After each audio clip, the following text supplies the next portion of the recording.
What is up? This is my first YouTube video on this channel.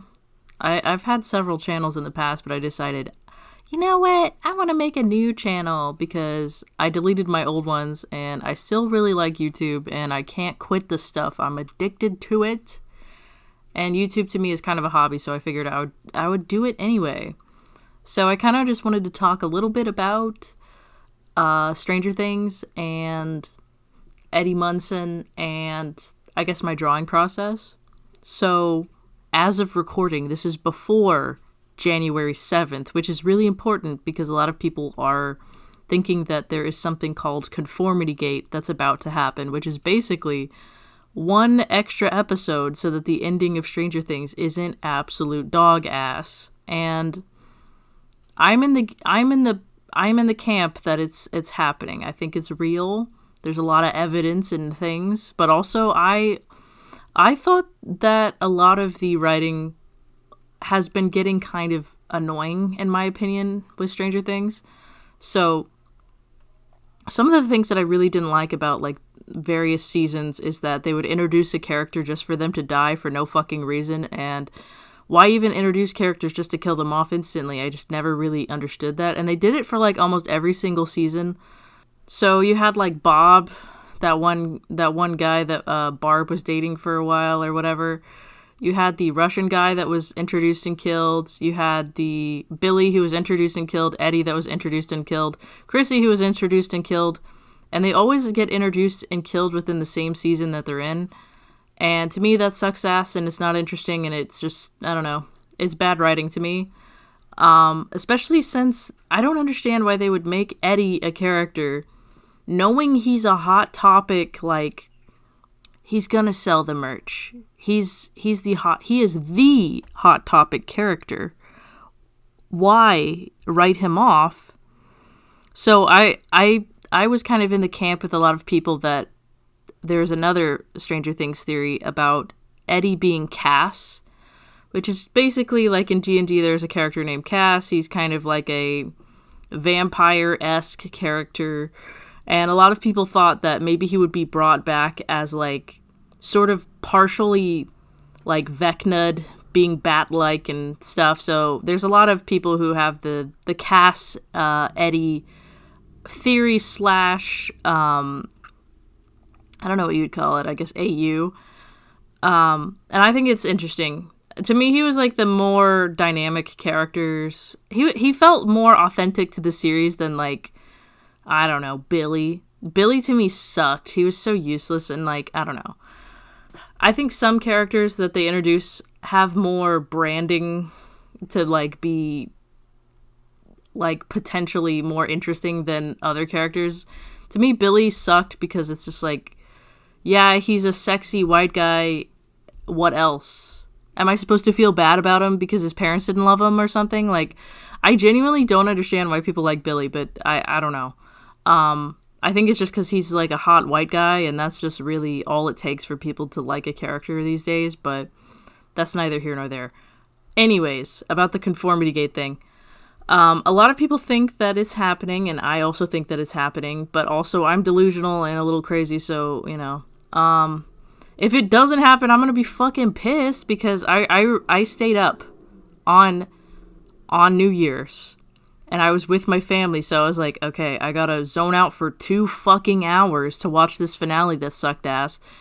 And the reason I didn't like the ending that is given is because it's kind of like, I feel like none of the character arcs really went anywhere, and it just started to feel like a Marvel movie where everything was very conveniently put together in like a convenient bow on top. Like I feel like if you wanted to make this a good ending, I wouldn't have killed Vecna and the mind flayer or whatever within like 10 minutes. I felt like that happened so quickly and so easily without any complication, which to me leads credence to like maybe that's not the actual finale. I don't know. Because in previous seasons, like, even a percentage of like the issues wouldn't even like they used to have like the demo dogs actually like murder people and it being a real problem. And now it's just like, it's a whatever now. It's a whatever. It's not even a big deal. So I don't know. To me, it made the big bad just not seem like that much of a big deal when you can just have Nancy, who weighs like 85 pounds and just has an AK-47 take down an entire mind flare, I guess. Like, it just seems, I don't know, it just seems weak. So I do kind of like the idea of like, Vecna is taking everyone in control and, like, all of that was, like, a lie. I like that idea. To me, it's way more compelling. It's way more interesting. And I like the idea that, like, this story maybe doesn't have a good ending. I like that as well. I also just thought the whole upside down being in a wormhole thing didn't make any sense. I don't really want to talk too much about like various dimensions and things like that, but the idea that the upside down is a wormhole doesn't make any sense because to me it's a parallel dimension. And it's been like sort of noted that it's a parallel dimension because like when Eddie goes into his like trailer or whatever, his guitar is like the same, it's in the exact same place, but it's a different color. If this is just a wormhole, I don't understand why things would be altered at all. Like, why is it like a fuck universe? Like, why are things like fucked up in this universe if it's just a wormhole? To me, it would make more sense like if this is an alternate dimension and there's another dimension, which is like the Vecna X dimension. I don't know. I found a lot of this to be kind of weird when they brought up the wormhole, because again, to me, like, it's not that it's bunk science.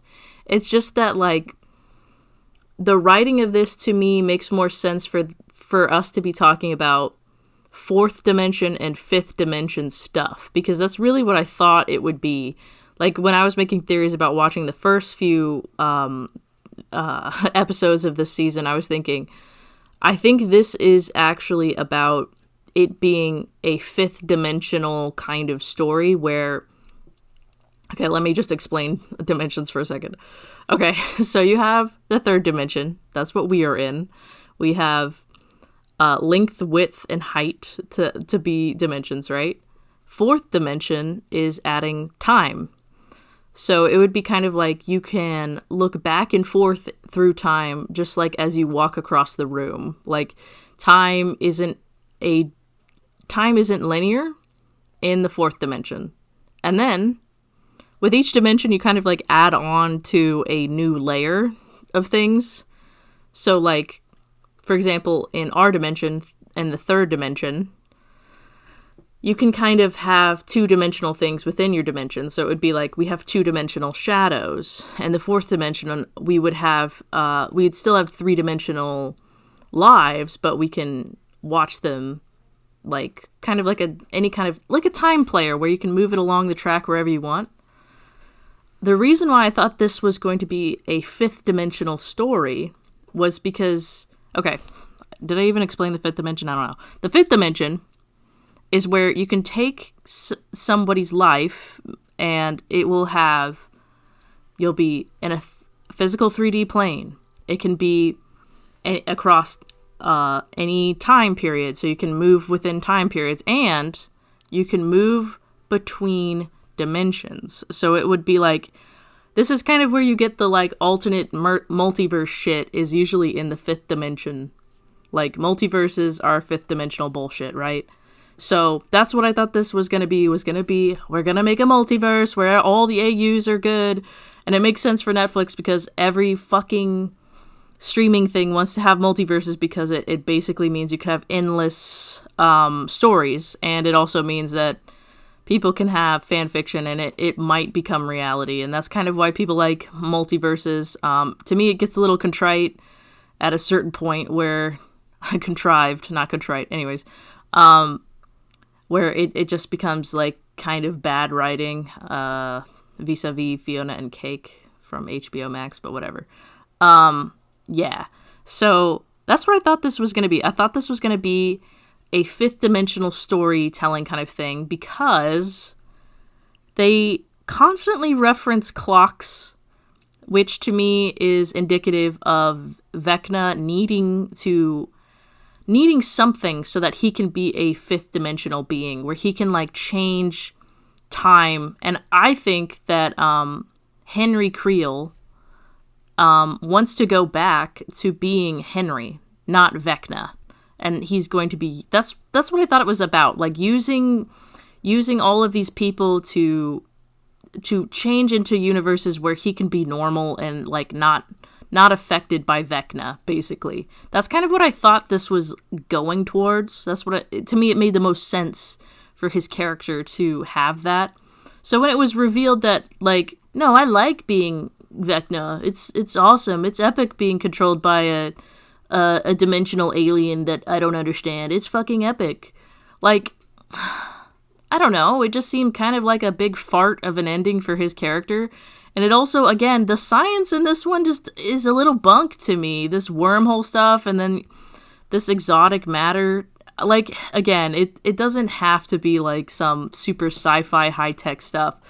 But to me, it doesn't really match the themes of the show that it was going for, which is also why I thought, you know, this is why ConformityGate makes sense to me, because this is all just contrived compared to the other seasons, where at least, even if it was like kind of stupid, like how they were using science to be affecting things, like using radio waves to kill demodogs or whatever the fuck they were using it for, but like it made sense within the universe. This time I don't feel like it does, because they'd set up these themes that don't go together and they go nowhere. And I just thought that doesn't make any sense. But anyways, that's my thoughts thus far. If there is another, if ConformityGate does happen, which this is being posted the day of that it should come out. Sorry if you hear that. That is my humidifier for my hermit crabs. But if this does happen, then I will make another video and talking about it. But yeah, so I guess I could talk a little about my art process. So I draw everything in my sketchbook, which it is just a shitty little, I don't even know if it has like a brand. They're just called Traveler's Notebooks, and you can buy them in bulk on Amazon. I bought 50 of them at a time, and I've basically just used the same ones over and over again. I used to have smaller ones that I used, but now I used a 7x10 size because it's easier for me to get more details and things. I'm thinking about going back to making comics, so it's just one of those things where I like doing stuff traditionally, except I like to just sketch and be done with it. I'm tired of inking. I used to spend a lot of time inking stuff, and now I'm just like, I'm over it. So to me, I just use these friction pens, which these are pens that you can erase, and the sketch is the final thing. And then I just color it in Photoshop. I do have Clip Studio Paint. I just don't really use it that much. I don't know. I have no reason for the rhyme and reason of why I do things really. It's just I'm trying to lean into the path of least resistance when it comes to creating, because I don't have a lot of time. Basically, I work several different jobs, and I'm also going to school full time. And a lot of the stuff I'm learning is kind of complicated bullshit that I don't really want to get into. But, yeah.